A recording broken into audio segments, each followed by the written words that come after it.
Hey guys, really quick, so I'd really appreciate if you left a comment and like on this video immediately right now. I'd appreciate it if you share them on social media so I can get into the algorithm. Now let's begin. Well, about 14 years ago, I left my partner. I was looking for somewhere out in the country so I could get away from people I knew.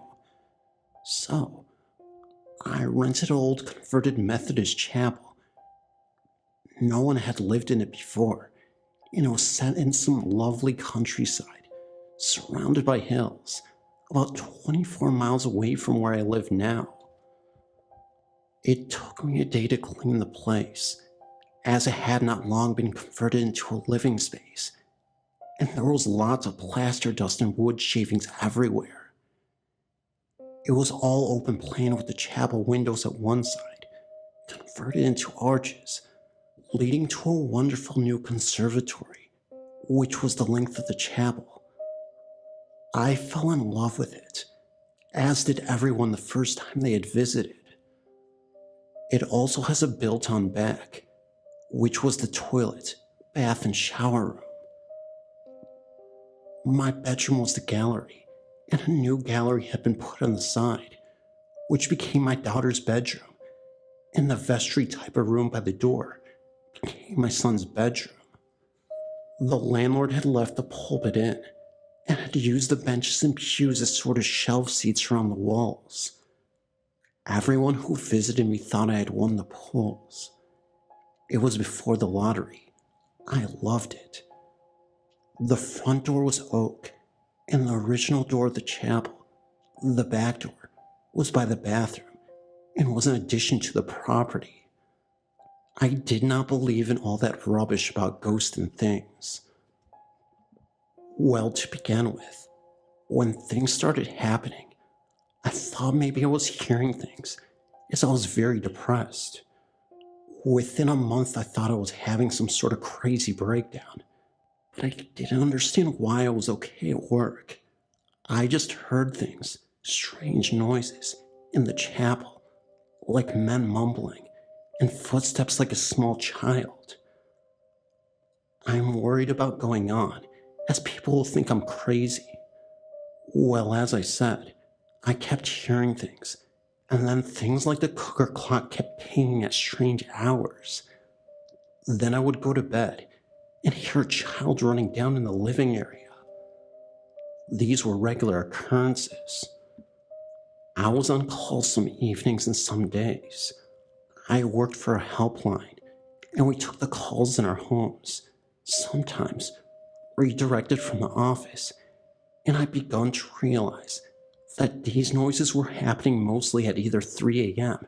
or 3 p.m. I still thought I was going insane, so I did not tell anyone. I kept sending the kids to visit their father at weekends, as I was worried about my mental health. Then, the atmosphere changed, and I felt there were people in there with me. I would get up in the morning and find my children's toys on the floor, or the pots and pans on the floor. By now I was really frantic. I didn't know if I was doing it, and if I should go to the doctor. Nothing happened when my friend stayed. I began to get seriously scared for my mental health. More and more was happening at weekends, and I was frightened to go to sleep. And when I did, I thought my bed was shaking, as if someone was trying to wake me up. Then I started inviting friends to stay, just so I was not alone. I would make lovely meals and get a bottle of wine and invite people to stay over, as once they had a drink, I knew that they could not drive home. I regularly invited people to stay on the weekends.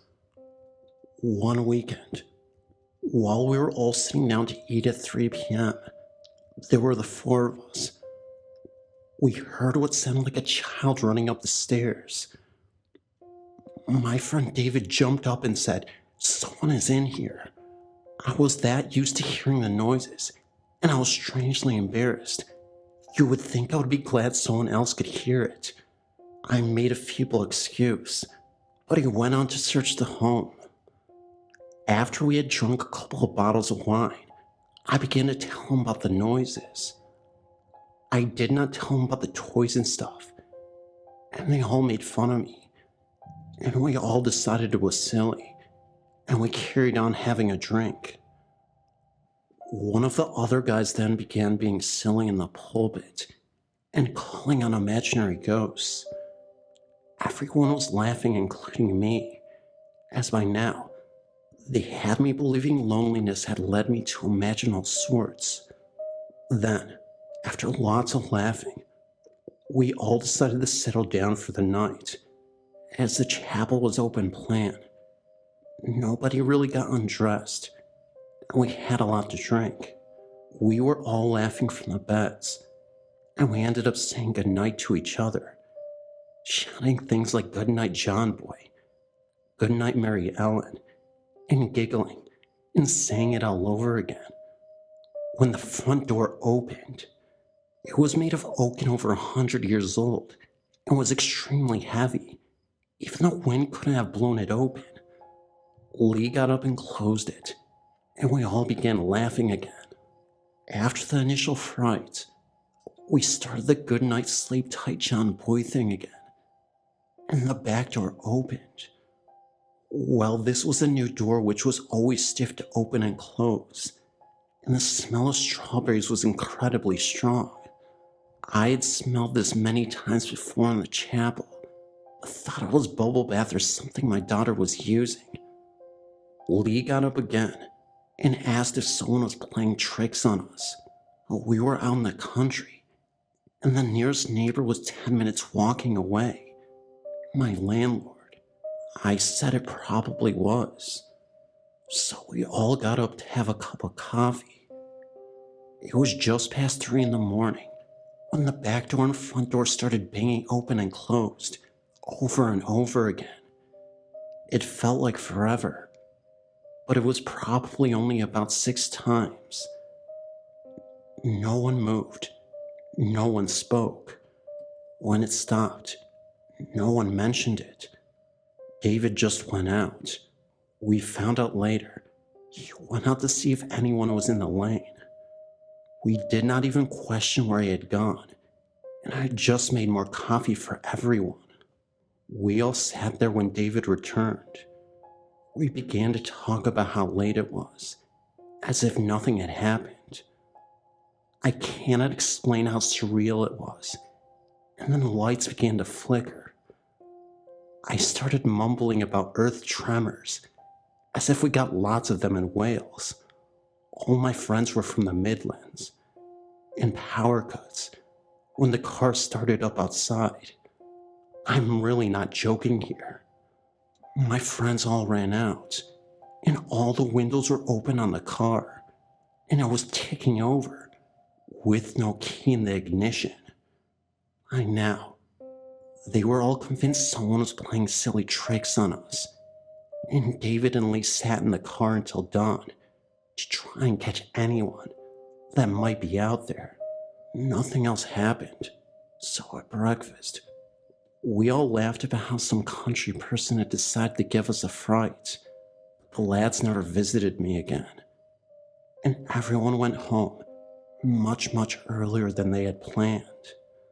When they had all gone, the phone kept pinging, as if it was about to ring, so I really thought maybe some bad weather was on its way. Later in the afternoon, I kept feeling like someone was watching me, but I kept telling myself it was just my imagination. More and more, I was encouraging my friend Jane to stay over. I began to hate being alone. One afternoon, while the children were still at school, I was telling Jane about some of the strange things, and a picture flew off the side. It made us jump, and we laughed and put it back. It flew off again, as if someone had pushed it. Again, silence. We did not see anything. Then, we heard scratching beneath the floor. We found out later that the landlord's cat had recently had kittens, so I still believe it was one of them. But we freaked out and rolled back the carpet and found a trap door and a Welsh Bible with children's writing in it. We put it back, and then the dormer windows and the roof began to shake as if they were going to come down on us. We ran out of the house and went into town to meet the kids. Nothing happened then for a few weeks, which was really unusual, as by now, things were happening on a daily basis. Sometime later, and by now, I was looking for a property in the nearby town. It was the summer holidays, so I sent my kids off again, as they had never mentioned anything. I believe that it was only happening when they were asleep or out of the house. I was sitting alone one evening and looked up and saw a sort of pale bluish mist on the ceiling, and then hundreds of flies started falling out of the woodwork. It took me 2 full days to vacuum them all up. Loads of things happened that summer, and the fly thing happened twice. The kids returned one evening. I had to attend a meeting, and I had took some of my work friends back to the chapel to feed my kids and let them know I would not be home until 8:30, and to make sure they were okay, and to remind them if they needed anything to call the landlord. We had an arrangement to check on the kids. There was a knock on the door. I answered it, and this young guy was there. He was really nice and asked how long I'd lived there, so I told him, just a few months, and he said, I used to go to Sunday school there. I would love to see inside. Can I come in? He went on to explain he was the farmer's son from down the hill at the dairy farm, and he was training to be a teacher in Shoebury. It was not home very often, and he was going back in the morning, so he would love to come in and take a peek, and he could not imagine anyone living there. As he was so nice, and I had a house full, I welcomed him in and showed him around. One of the women I had brought home with me were nearly drooling over him, and one in particular, Tina, was really doing her best to flirt. I showed him around, which did not take long, as it was open plan. He told me that where I'd converted to log burner, bottled gas, there used to be a roaring fire in the winter. He felt the pews along the walls and said I would have sat on one of those. I explained that he would have to go out soon, and he left asking if he could come again. He said he knew a lot of history about the place. Well, as I knew the farmer, and he seemed so nice, and Tina was by now making it so clear she was really interested, I said yes, and asked that, if he did come, he must let me know in advance. I was thinking he could tell his father to contact me. He left saying see you soon, and we all waved to him as he walked up the lane. Well, after that, Tina was just now going on and on about him. None of us could remember his name, and I promised to find out for her. For a few weeks, I could not get rid of Tina. She would come for any little reason and kept on at me to find out about him. Then something happened at her home, and Tina asked if she could stay with us. She stayed for a few weeks while I helped her find a flat, even though I was not doing very well finding a new place of my own. Tuesdays she would go to college, and often strange things would happen, but only on a Tuesday. But if I'm honest, I sorta got used to it, and did not mention anything anymore to anyone. Then, she moved into her new flat, and wow, the chapel went crazy. Every night strange noises, but now the child's footsteps had stopped, and it began to feel bad in there. Tina still kept on at me to find out more about the guy who had visited. She wanted a name and hopefully a date.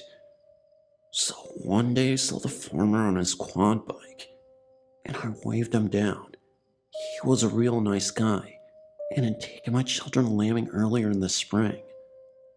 Well, I asked him how his son was. He looked at me and said I don't have a son. So I explained. He looked at me as if I was a bit of an idiot. And then he went on to explain someone had played a trick on me. No one would have gone to Sunday school in the chapel for at least 55 years.